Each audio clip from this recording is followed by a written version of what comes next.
Hello mga ka-foodie, welcome back. And nagluluto ako ng ito, tulingan na paksiw. Sino kumakain nito, guys? Sarap nito. Alam niyo, nilagyan ko yan ng pag nagpapaksiw ako, nilalagyan ko yan ng dried kamyas. Ito, ayan. Ay, nasa na? Ayun. Ayan, dried kamyas. Masarap pala siya. Siyempre, punong-puno yan ng luya, bawang, may sili. Ayan.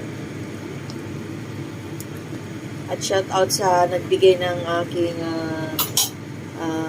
dried kamyas, ng aking hipag. Ayan. Maraming salamat sa inyo